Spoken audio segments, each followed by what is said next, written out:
Welcome to Real Estate Agent Superstars. My name is RJ Baxter. I'm your host with Intercap Lending, and I have with me a newer real estate agent on the market, Enid Brown of Wisdom Real Estate, and she is an absolute superstar. She's been knocking it out of the park in her first couple of years in the business, and she's joining us today to share her story and help us learn about how she's doing it. Because let's face it, it's a tough market right now, and Enid is still closing a lot of transactions. So welcome to the show, Enid. Appreciate you joining me. Yeah, thank you so much for having me and for that really super nice introduction. Yeah, absolutely. So tell us a little bit about yourself. What did you do before real estate? Yeah, so I am one of those COVID career switchers. So I left a 21-year career at a national nuclear weapons laboratory of all things. I was in the security business. Yeah, I had six-figure salary, pension, great benefits, and I was miserable. So, like so many other people, like so many other people during COVID, where we had a chance to kind of step back off the hamster wheel a little bit and really think about, what is it that I really want to be doing? And interestingly, it kept coming back to real estate. And I kept thinking, I'm never going to be able to replace my corporate salary. I'm never going to be able to make the kind of money that I want to make. But when I started interviewing some other realtors, I started realizing, wait a minute, this might actually be possible for me. And so I made the switch. I took the leap, and I'm so glad I did, because I absolutely love what I do. I am coming very close to replacing that corporate salary. And I think, probably by next year I'll be there. And so it was the best thing I ever could have done for myself. Yeah. That's cool.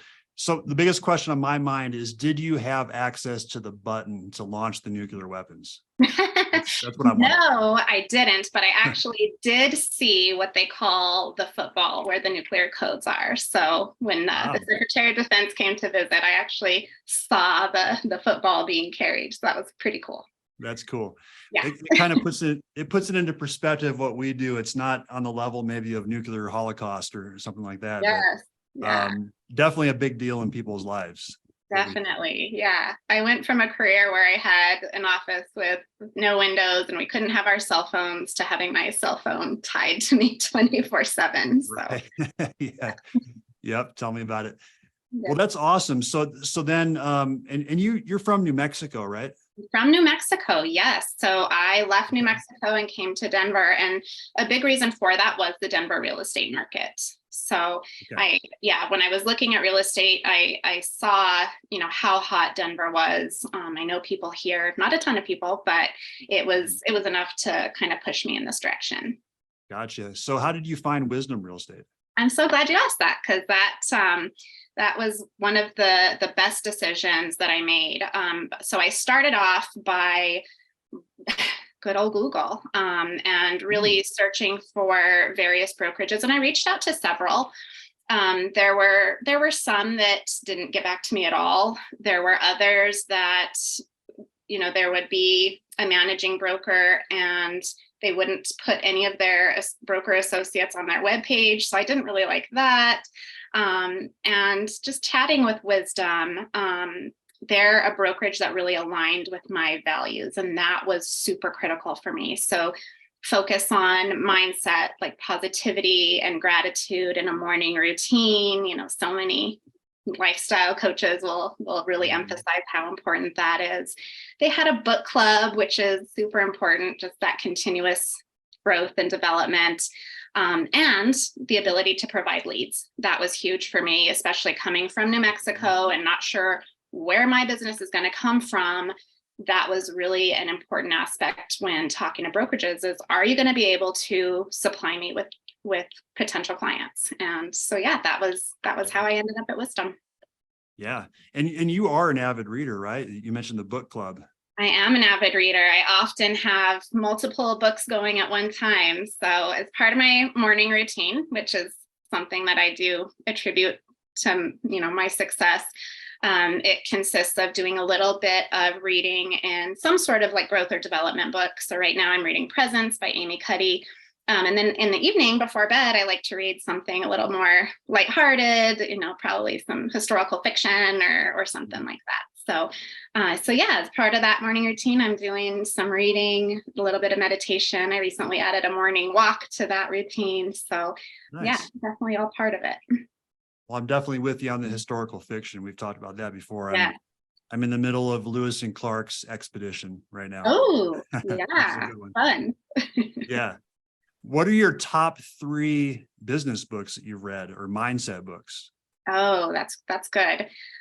So probably number one on the list, and I would say that this was probably the catalyst for what made me really start and say, I'm going to make this major change, this major career shift. I'd been at, Sandia Labs for over 20 years. Was You Are a Badass by Jen Sincero. Yeah, that if you haven't read that one, I really highly recommend that one. Ninja Selling is a fantastic one that, is specific to real estate. That's something that we actually read in our book club at Wisdom, and that has been something that we come back to time and again about just how to be a ninja seller. And then a third, I'd have to think about that one a little bit.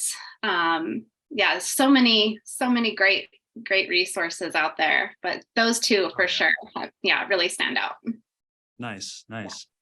What's your favorite part about being a realtor? Oh man, the freedom and the flexibility. I make my own hours, which does often mean that I work a lot. And, I work pretty much 7 days a week, but I can also take a nap on a Tuesday if I'm feeling a little bit tired. And just that freedom. And I'm able to spend a little bit more time doing my morning routine. In my corporate career, I had to be out the door by 7 a.m. and I often wasn't home until after 5. And, I was truly felt like I was chained to a desk, quick 30-minute lunch, oftentimes at the desk. And so just this is a totally different lifestyle. And so the freedom and flexibility, and I'll never forget the first card that I got from one of my first sets of buyers that told me that I helped make their dream come true. And that felt really good. So, yeah. That's really cool. Mm-hmm. Nice. Yeah. I love it how on the real estate side, you get to work more intimately with the clients. I mean, you're meeting them face to face. We meet some face to face, but I think it's a deeper level or a different type of relationship that you have on that end. So it's so cool how you get that kind of feedback. Definitely. And that's something unique about Wisdom Real Estate is that we specialize. So we have buyer's agents and listing agents. And I work on the buy side. I've done a couple listings, but primarily a buyer's agent. And I really do love that because you get to spend a lot of time sometimes with these buyers looking at multiple homes, and you really do get to know them, and I care about them, and I want to follow up with them after. And in fact, I just got some pictures from some of my buyers to show me what they've done with the place, and it just feels really good. It's fun to be a part of such an important aspect of someone's life. Yeah, cool. So you mentioned one of the big things with Wisdom that's been instrumental in your growth has been leads. So tell me more about that. What's going on there with the leads, and what kinds of things have you done with that? Yeah, so Wisdom has really done some various avenues, really. So, we were a part of the Zillow Flex program. We've done like Op City, a new one is Prime Street. So various lead sources, just kind of to explore to see which ones seem to work a little bit better. And then it's a matter of really keeping those in the database and continuing to follow up with them, sometimes for years in some cases. So that's been a big component to my daily job, really, is mining that database, prospecting. A lot of people don't like to get on the phone, but it really is critical. Yeah. So what does a day look like for you with prospecting, with the rest of your business? What kinds of daily disciplines do you have in place? Yeah, so I mentioned the morning routine. That's first and foremost. And from there, I come in here to my home office usually, and I'm going to start that prospecting. Usually that starts about 9 a.m. I don't want to call people too early. And then I usually have Monday through Friday, about 9 to noon set off and blocked off on my calendar for that. There are always things that are gonna, pop up, and I may not be able to do that full time, but for the most part, that's my routine. And there are days where I might not have any showings and I may not have any other appointments, and I'm gonna spend that full workday prospecting. So I know it's much more than just 1 or 2 hours a day, and it really does pay off. And it's as simple as talking to people about things that they care about. So, it might be sending somebody a cool new listing that I just found, but it also might be wishing them a happy birthday or asking them how the trip that they just went on was, or, I'm sorry to hear their dog died, just simple things like that. And just keeping up with people. It really does mean a lot to them. Yeah, it totally does. So are you calling just leads, or do you call other types of people, sphere? You have some past clients now. Yeah, it's all of those, of course. So Okay. I have even my friends and family I've added to my database. So it's like, oh man, I haven't talked to my Uncle Robert in a while. I better give him a call. So it really is. It's calling all of those people. And part of that too, that I've been able to leverage a little bit, is social media. For me, it's been mostly Facebook, and it's largely about making sure your friends and family, your sphere, of course, remember that you're a realtor and remember what you do. And the important thing for me, I think, is doing that authentically. So it's not posting a whole bunch of, under contract or just sold postings, although I've done some of those too. But it's also doing pictures of some crazy wallpaper I saw, or a really cool feature in a home that, other people might be interested in seeing. And it just kind of reminds them that, oh yeah, she's a realtor. And as a result of that, I have had a couple of friends reach out and ask me, even back in New Mexico, hey, I have some real estate questions, was hoping you could answer. And do you know of any realtors here you could refer me to? And so I've had some success doing that. And I think the important thing is just doing that authentically. And so, if it feels forced, then it's probably not right. But just sharing those bits and pieces of real estate that I find interesting, other people largely do too. Yeah. So how do you keep it authentic? I know there's people probably listening to this they get nervous calling people they already know, like friends and family, and letting them know what they do for a living. Yeah. How do you approach that so it is authentic and natural? Yeah. So I think, I don't really call people and say, hey, remember, I'm a realtor. So I'm just going to call and, and I'll have a reason to call. So maybe it is, I know that they just got back from a trip because I saw it on Facebook. So I'll call them and say, hey, saw you got back from a trip. How was it? I've been dying to go to Alaska. Tell me, the places I should go. And then I might ask them, how, and how's work? And that just kind of naturally flows into, well, how's work for you? Oh, real estate's awesome. Here's what's been going on. So it just kind of organically leads back to that. Just kind of guide the conversation that direction. Exactly. Yeah. And it just is about being genuine. You genuinely do need to care about these people and their lives. And you should. If they're your friends and family, you do care about them. So just don't think about it as a prospecting or a real estate call. You're just calling to check in. Yeah. Just staying in touch. Yeah. I love that. Yeah. And it doesn't have to be a call. You can text people. You can send them a card in the mail. There's other ways to keep in touch. One thing that I really like doing, that I just did one today, is I'll record just a short video of myself and send it to them in a text. And so that's a great way for them to see your face and hear your voice. And it's simple. And then you're not stuck on the phone for 30 minutes. So yeah, that's really good. I like that.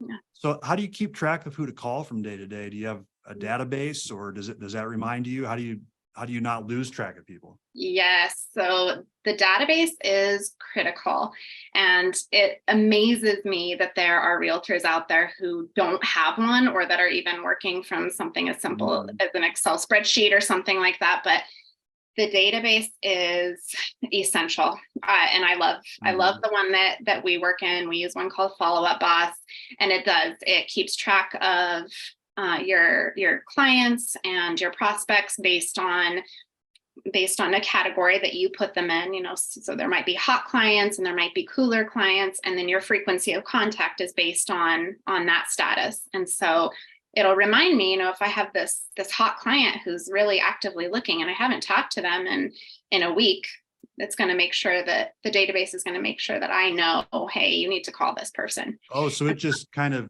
lets you know that you haven't contacted that person for a while. It does. Yep. That's and nice. So I just work through that every day. And the database really is critical in making sure and, keeping me on track of who I need to reach out to. Well, you're super disciplined, I've noticed, and that it's something that sets you apart. And I'm curious, you mentioned, sometimes you're in your call block from 9 to 12 and something comes up, there's a transaction that you have to deal with something on. How do you then, if you get pulled out of it, how do you then get yourself recentered and back into your, what you had scheduled for that time? Yeah. So let's just say I do, it's the morning and I do get a client that says, hey, I want to go check this house out. So, get interrupted, go do the showing. When I get back to the desk, that's when it's still a work day. And so I have to, I sit back down at the computer and I'm back in front of the database. And so I'm seeing what needs to happen next. I think it was helpful that I had, a 20 plus year career in a corporate field where I was used to sitting at a desk for 8 hours a day. And I think that that's something that, especially, younger agents or those just getting into it that haven't had that experience, that's something that they really should work on disciplining themselves about. Because that has helped me for sure tremendously. I know that, I might go off and do an appointment, but it's still, within working hours. So I'm going to come back to my desk and pick right up where I left off. So, yeah. Well, I love what you said about how your call block might be 9 to 12, but if you don't have anything in the afternoon, you'll just keep going. Yeah, absolutely. Absolutely. And that's another thing that I really appreciate about Wisdom is that we have some really strong goal setting. And so I know every week how many contacts I want to make in order to hit my financial goals. And so it's entirely up to me to hit those goals or not. And if I'm not hitting those goals, I might not make the money that I need or want to make. And so, just keeping track of that. And it's easy when you can see, nope, I can keep going because I still have a goal to meet. Yep, totally. It's funny how it seems like the more phone calls you make, the more business you do in both on the lending side and the real estate side. At least I've noticed that in my business. It's so true. One of the other agents on our team always says, it's a numbers game. It's a numbers game. And that's exactly right. Yep. Yep. So how many people do you think you call in a particular day? So my weekly goal is between 50 and 63 contacts. And that's not just calls, that's actually, conversations that I'm having with people. So yeah, breaking that down in daily, I'm looking at, roughly 10 to 12 conversations a day during, Monday through Friday. But of course I do a lot of business on the weekend too. So that's the goal that I have, which seems hard. And sometimes it is hard. And so, if I get to the point where I feel like I've called everyone I possibly can in my database, that's where some of my other strategies come into play. So, especially not having a huge sphere here, one of the things that I made it a point to do is to join some networking groups. And it's being consistent with those too. I mean, you can go to a networking event once or twice and it's really not going to do anything for you. But if you go to the same networking event consistently, you start to see the same people over and over again. They start to get to know you and they know what you do. And then they start to think about you when they do need a realtor. So that's another great way to get some conversations in during the week is to go to some events like that. And it can be more fun social events, join a hiking group, or I know, a lot of the agents on the team like cycling. And so they get a lot of business just organically that way. Mm-hmm. Mhm. Totally. So Yeah. how do those numbers drill down between 50 and 62 Mhm.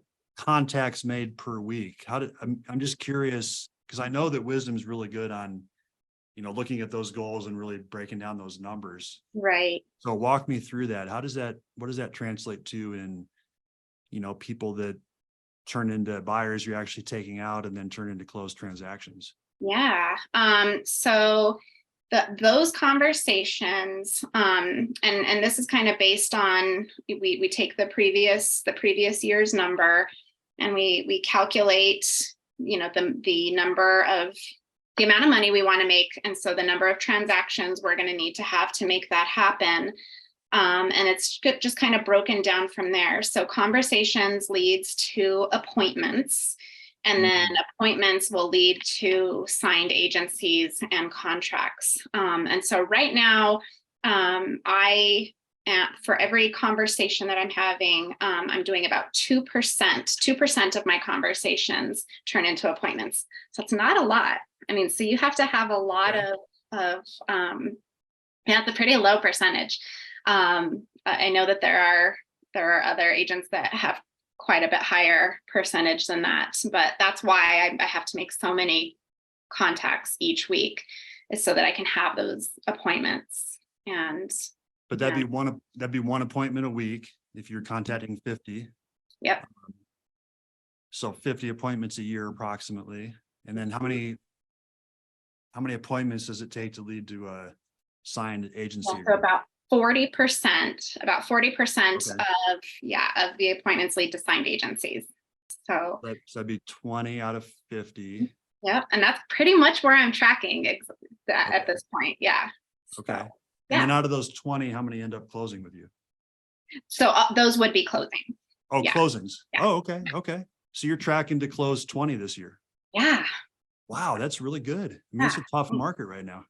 It's a tough market, but a lot of the buyers that I'm working with right now, of course, sometimes they come out of the blue and out of the woodwork, but a lot of those that I'm working with right now are those that I have nurtured for quite a while. And so it really is worth, like I said, keeping in touch with people. Yeah, if a buyer tells me, I'm not ready to really start looking for, 6 months to a year, I'm not going to wait 6 months to contact them. I'm still going to be in touch with them. I'm still going to send them properties that I think they might like, because you never know when you reach out to them and they say, oh, I do like this property, I'd like to go see it. Or, oh, that one's nice, but hey, there's this other one that I saw. Can we go see this one instead? And had I not reached out to them, they might have pushed that stupid button on Zillow, or they might have, reached out to realtor.com, because they might not even have my number saved in their phone, honestly. So that's why reaching out to people consistently is so important, and I think has really contributed to a lot of conversions for me. That's so key, because it's kind of like putting the people in the funnel, and then a certain number will fall at the bottom. Yeah. And exactly right. I do the same thing in my business, but it still happens where I'll call, like, let's say they signed a lease for 12 months, and I say, well, would it be okay if I followed up before your lease expires to see if you're looking to buy then, and you think you'll want to revisit this? And usually it's, that'd be great. Yeah, we plan to buy once the lease expires. So I'll call, 4 months before the lease expires, and 9 times out of 10, that's perfect timing, and we work on a pre-approval. But every so often I'll call, and they'll say, well, we just closed on a house last month. We broke our lease early. It's so heartbreaking when that happens. Yeah. And it's like, oh, really? No. But, I had these buyers that I showed probably 20 houses to last year, when the interest rates were crazy low and the market was insane. And we probably submitted 8 different offers and didn't win any of them. So they decided that they were new to Denver. They decided they were going to rent, and I kept in touch, and I called them regularly. And, every time it was just not the right time. And this last time I called him, he says, we're closing next week. And I'm like, no. Oh, really? They ended up going with, a new new build, and so Okay. didn't feel like they needed a realtor, which still heartbreaking. Yeah, no That can doubt. still happen, even, even following up. Well, I mean, it sounds, I mean, you're doing stuff at a level of a more experienced agent, and it sounds like you've really learned a lot already. Yeah. Who've been some of your mentors and some people that you've learned from? Because obviously you're learning the right things. Yeah. So, I really listened to Dan Wisdom, who's, the managing broker owner of Wisdom Real Estate. And, when I first started with real estate, I was still working at my other job part-time. And, one of the things he said is, you're not going to be successful until you quit this other job. And he was that blunt about it. And he's right. I mean, that is what it took. I really did need to quit and move on here. And then there's just some really amazing agents on that team that I'm kind of able to model myself after. And it's funny, it's kind of like, I kind of liken it to people who have had, some success in weight loss, and everybody asks them, gosh, how did you do it? And no one wants to hear, I dieted and exercised. They want to hear, I took this magic pill, or there's this new trick to it.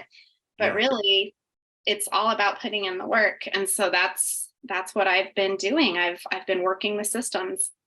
The systems are in place because they work. And that's, I'm very, very fortunate that I am with a brokerage that has the systems in place. And it's like, if you do this, you'll be successful. And I'm doing this and it's working. So, yeah. The systems work, but then you also have to work the systems. Absolutely. I think it's exactly what you said. A lot of people, most agents know that. It's so simple. Yeah, but they're just not willing to put in the work. Yeah. That's exactly right. You got to make the call. Yeah. Yep. Yeah. And I mean, we're seeing the same thing on the loan side where, business is slower, and the people that are just putting their head down and working hard are, they're closing transactions. Yeah. So, and the ones that aren't putting the work in, they're not. Yeah. It's just, and the same goes for a stronger market. Yeah, absolutely.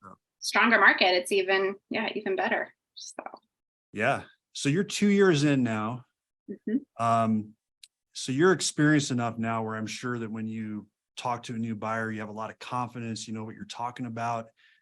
How do you gain credibility with your buyers? And especially like when you were first starting, what did you do to gain that credibility initially? Yeah, that was hard, especially when people would ask, how long have you been doing this? And I'm like, 2 months. So that was hard. But what I told them then, and I still tell them now, is, you're not just getting me as your realtor. Wisdom really does use a team approach. And so we're constantly bouncing things off of each other and asking questions and sharing some of the, different lessons learned and crazy things that we run into, because man, there's always crazy things to run into. So that is what I would say. And I would let them know, I'll show you a few houses, see what you think. You can kind of see what my style is like. And then you can decide if I'm a good fit for you or not.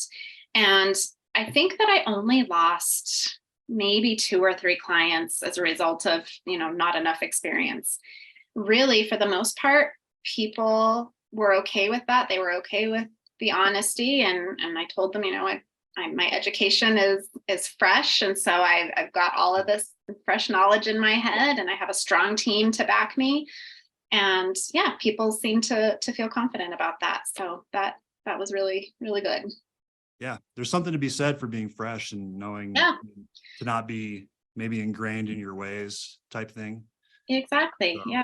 I mean, it's experience doesn't always necessarily mean you're going to be better. So yeah, I have a story of one of my coaches, one of my mentors in my coaching group, tells the story about a loan officer that started in his branch, and the guy was from the construction industry, didn't know anything. And he just pretty much gave him a phone, and he said, what you need to do is call as many people as you can with this phone. And he said, okay, Mr. White. And he wasn't like, I don't want to say he wasn't smart enough, but he wasn't he didn't analyze the situation. He just said, okay, that's what I need to do. And he did it. And he was a super successful loan officer because of it. Yeah. He just plugged into the systems, and he didn't have any preconceived notions or anything. Right.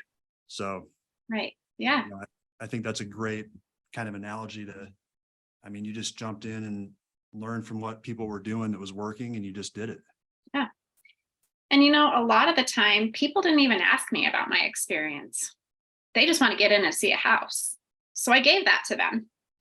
Mhm. And it's like, if you're meeting people where they are and providing them with what their needs are, it might work just great. Yeah. Yeah. I've heard there's a statistic that something like 80% of buyers and sellers, or maybe it's higher, 90%, work with the agent that they meet with first. Yeah. So I think that how, you drill it down to 50 contacts a week leads to one appointment, and you go on that appointment. And if you're the first one, I mean, you're super likable, and people work with who they like. And, I think sometimes it's not any harder than that. I think so. And that was one of the things that the Zillow Flex program kind of drilled into us, was just get the appointment, just go on the showing. It doesn't matter. It might be under contract. It might be that the seller or the buyer isn't pre-qualified yet, but just go meet with them, get in front of them, get to know them. And then you, like you said, there's a good chance you'll be the realtor that they end up working with. So Yep. yeah, Totally. it's definitely worth doing. So where do you see yourself going with this? Do you want to continue to increase your business, or is kind of that 20 a year your goal? I think I could increase my business a little bit, definitely. And my long-term goal is to start a team. So anybody out there listening that wants to come join the team, let me know. No, yeah, I really would like to start a team. I live south, I'm in Parker. And so I would love to be able to kind of start to farm this area a little bit more and just kind of specialize. Right now I'm all over the metro, all the way as far north as Longmont. I'm up in Bailey. So yeah, I've been all over the place. I would like to focus a little bit more, and building a team would be amazing. I'd like to do that with Wisdom, and because they're a great brokerage, and so that's kind of my long-term plan. Awesome. Yeah. Well, thank you so much for joining me. This has been really enlightening, and you're a breath of fresh air and an inspiration to anyone that's listening. Yeah, thank you so much. And I really appreciate you having me on. Yeah, absolutely. And if you're listening to this, please consider subscribing to the show so you can listen to future episodes. And if you got value out of this, share it with a friend. And thank you very much for listening. I'm RJ Baxter with Intercap Lending, and have a great day.